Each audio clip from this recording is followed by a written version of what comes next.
ಶ್ರೀ ಗುರುಭ್ಯೋ ನಮಃ. ಜಗನ್ನಾಥದಾಸರು ಮಂಗಳಾಚರಣ ಸಂಧಿಯಲ್ಲಿ 3ನೇ ಪದ್ಯದಲ್ಲಿ ಬ್ರಹ್ಮದೇವರ ಸ್ತೋತ್ರ ಮಾಡ್ತಾರೆ. ನಿರೂಪಮಾನಂದಾತ್ಮಭವ ನಿರ್ಜರ ಸಭಾ ಸಂಸೇವ್ಯ ಋಜುಗಣ ದರಸೆ ಸತ್ವಪ್ರಚುರ ವಾಣಿ ಮುಖ ಸರೋಜೇನ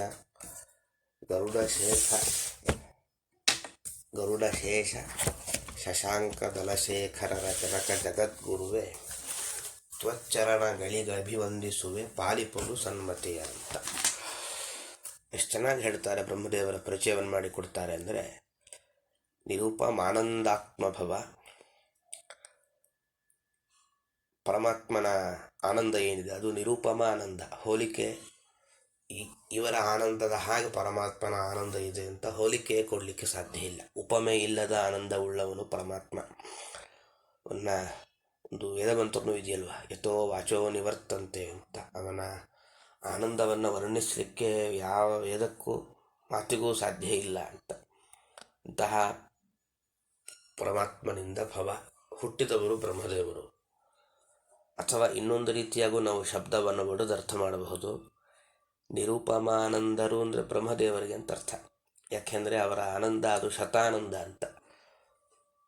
ಬ್ರಹ್ಮದೇವರಷ್ಟು ಮೋಕ್ಷದಲ್ಲಿ ಆನಂದ ಹೊಂದುವವರು ಇನ್ಯಾರೂ ಇಲ್ಲ. ಆದ್ದರಿಂದ ನಿರೂಪಮಾನಂದ ಅಂದರೆ ಬ್ರಹ್ಮದೇವರು, ಅವರಿಂದ ಭವ.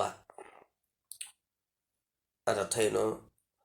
ಭವ ಅಂದರೆ ರುದ್ರದೇವರನ್ನು ಪ್ರತ್ಯೇಕ ಮಾಡಿದ್ರು. ನಿರ್ಜರ ಸಭಾ ಸಂಸೇವ್ಯ ಅಂತಿದೆ. ಎಲ್ಲ ದೇವತೆಗಳ ಗುಂಪು, ಅದರಲ್ಲಿ ರುದ್ರದೇವರು ಶ್ರೇಷ್ಠರು. ಅದರಿಂದ ಭವ ರುದ್ರದೇವರು ಮುಂತಾದ ನಿರ್ಜರ ಸಭಾ ದೇವತೆಗಳ ಸಮೂಹದಿಂದ ಸಂಸೇವ್ಯ ಚೆನ್ನಾಗಿ ಸೇವೆ ಮಾಡಿಸಿಕೊಳ್ಳಲ್ಪಡ್ತಾರೆ ಬ್ರಹ್ಮದೇವರು.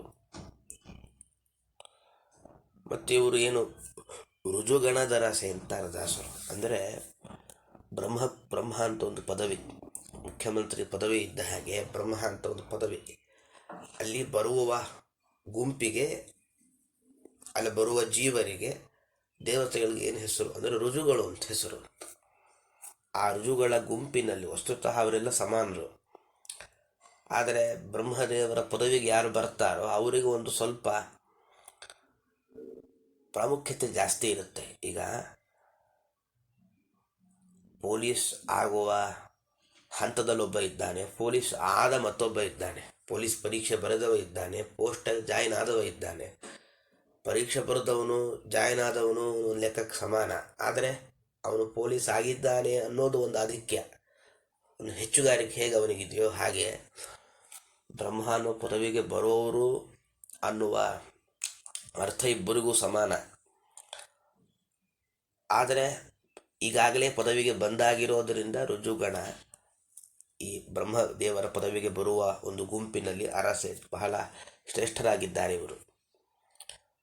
ಯಾಕೆ ಅಂದರೆ ಇವರೆಲ್ಲ ಜಗತ್ತಿನ ಸೃಷ್ಟಿ ಮಾಡ್ತಾರೆ ಅನ್ನುವ ಕಾರಣಕ್ಕೆ ಒಂದು ಮಹತ್ವ ಇವ್ರಿಗೆ ಬಂದಿದೆ. ಮತ್ತು ಇವರನ್ನು ರುಜುಗಳು ಅಂತ ಯಾಕೆ ಕರೀತಾರೆ ಅಂದರೆ, ನಮ್ಮನ್ನೆಲ್ಲ ವಕ್ರಯೋಗಿಗಳು ಅಂತ ಕರೀತಾರೆ ಶಾಸ್ತ್ರದಲ್ಲಿ. ಯಾಕೆಂದರೆ ನಾವು ಯಾವುದೋ ಒಂದು ಫಲ ಬಯಸಿ ಕರ್ಮಾಚರಣೆ ಮಾಡ್ತಾ ಇರ್ತೇವೆ. ಯಾರು ನಿಷ್ಕಾಮವಾಗಿ ಕರ್ಮದ ಆಚರಣೆ ಮಾಡ್ತಾ ಇರ್ತಾರೋ ಅವರನ್ನು ರುಜುಗಳು ಅಂತ ಕರೀತಾರೆ. ಅಂತಹ ಸ್ಥಾನದಲ್ಲಿದ್ದಾರೆ ಇವರು. ಸತ್ವಪ್ರಚುರ, ನಮ್ಮ ಪ್ರತಿಯೊಬ್ಬರ ದೇಹದಲ್ಲೂ 3 ಗುಣ ಇರುತ್ತೆ. ನಮ್ಮಲ್ಲಿ ರಜಸ್ಸು ಹಾಗೂ ತಮೋ ಗುಣ ಜಾಸ್ತಿ, ಸತ್ವಗುಣ ಕಡಿಮೆ. ಇವ್ರದ್ದು ಸತ್ವಪ್ರಚುರ, ಸತ್ವಗುಣ ಜಾಸ್ತಿ, ರಜೋಗುಣ ಹಾಗೂ ತಮೋಗುಣ ಕೆಲಸಕ್ಕೆ ಬಾರದ ಹಾಗಿರುತ್ತೆ ಇವರ ದೇಹದಲ್ಲಿ. ಅಂಥವರು ಬ್ರಹ್ಮದೇವರು. ಹಾಗೆ ವಾಣಿ ಮುಖ ಸರೋಜೇನ ಅಂತ.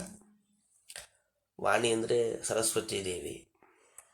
ಅವರ ಮುಖವೆಂಬ ಕಮಲಕ್ಕೆ ಸೂರ್ಯನ ಹಾಗಿದ್ದಾರಂತೆ. ಅಂದರೆ ಬ್ರಹ್ಮದೇವರು ಬಂದರೆ ಸರಸ್ವತಿ ಮುಖದಲ್ಲಿ ಒಂದು ಕಾಂತಿ ಹೊರಹೊಮ್ಮುತ್ತೆ, ಖುಷಿ ಆಗ್ತಾಳೆ ಸರಸ್ವತೀ ದೇವಿ. ಹಾಗೆ ಅದನ್ನು ಇದರ ಮೂಲಕ ಸೂಚನೆ ಮಾಡಿದರು. ಮತ್ತು ಗರುಡ ಶೇಷದೇವರು, ಶಶಾಂಕ ದಳ ಅಂದರೆ ರುದ್ರದೇವರು, ಅವರಿಗೆಲ್ಲ ಜನ್ಮ ಇತ್ತವರು ಅಂತ. ಬ್ರಹ್ಮದೇವರಿಂದ ಎಲ್ಲ ದೇವತೆಗಳ ಸೃಷ್ಟಿಯಾಗಿದೆ. ಹಾಗೆ ಜಗದ್ಗುರುವೆ, ಮೋಕ್ಷಕ್ಕೆ ಹೋಗುವವರಿಗೆಲ್ಲ ಬ್ರಹ್ಮದೇವರು ಒಂದು ಉಪದೇಶ ಮಾಡ್ತಾರೆ. ಅದಾದ ಮೇಲೆ ಮೋಕ್ಷಕ್ಕೆ ಎಂಟ್ರಿ. ಹೀಗೆ ಜಗತ್ತಿಗೆಲ್ಲ ಗುರುವಾಗಿದ್ದಾರೆ. ಅಂತಹ ಬ್ರಹ್ಮದೇವರೇ, ತ್ವಚ್ಚರಣಗಳಿಗೆ ಅಭಿವಂದಿಸುವೆ, ನಿಮ್ಮ 2 ಪಾದಗಳಿಗೆ ನಾನು ನಮಸ್ಕಾರ ಮಾಡ್ತೀನಿ. ಸನ್ಮತಿಯ ಪಾಲಿಪುದು, ನನಗೆ ಒಳ್ಳೆ ಬುದ್ಧಿ ಕೊಡಿ ಅಂತ ಬ್ರಹ್ಮದೇವರಲ್ಲಿ ಪ್ರಾರ್ಥನೆ ಮಾಡ್ತಾ ಇದ್ದಾರೆ. ಇಲ್ಲಿ ಸತ್ವಪ್ರಚುರ ಅಂದರೆ ನಾವು ಹೇಗೆ ಅರ್ಥ ಮಾಡಿಕೊಳ್ಬಹುದು ಅಂದರೆ, ಹೀಗೊಂದು ದೃಷ್ಟಾಂತ ಕೊಡ್ತಾರೆ. ಅದಕ್ಕೆ ಮಾತ್ರ ನಾವು ಗಮನಿಸೋದು ಅಂದರೆ, ಹಾಲು ನೀರು ಸಾಮಾನ್ಯ ಬೆರೆಸಿರ್ತಾರೆ, ಹಾಲಿನ ಪ್ರಮಾಣ ಜಾಸ್ತಿ ಇರುತ್ತಲ್ವ, ಹಾಗೆ ಅವರಲ್ಲಿ 3 ಗುಣಗಳು ಇದೆ. ಸತ್ವಗುಣ ಪ್ರಮಾಣ ಜಾಸ್ತಿ, ರಜಸ್ಸು ಹಾಗೂ ತಮೋ ಗುಣ ಇದ್ದರೂ ಕೆಲಸ ಬಾರದ ರೀತಿಯಲ್ಲಿರುತ್ತೆ ಅಂತ ಒಂದು ಅಂಶ ನಾವೆಲ್ಲ ಚಿಂತನೆ ಮಾಡಬೇಕು. ಜಗದ್ಗುರುವೆ ಅಂತ ಹೇಳೋದರಿಂದ ಎಲ್ಲರಿಗೂ ಅವರದು ಜಗತ್ತಿ ಗುರುಗಳವರು ಅಂತೆಲ್ಲ ಸ್ಪಷ್ಟ ಆಗತ್ತೆ. ಅವರನ್ನು ಹೀಗೆ ಅವರ ಪರಿಚಯ ಮಾಡ್ತಾರೆ. ಶ್ರೀಕೃಷ್ಣ ಅರ್ಪಣಮಸ್ತು.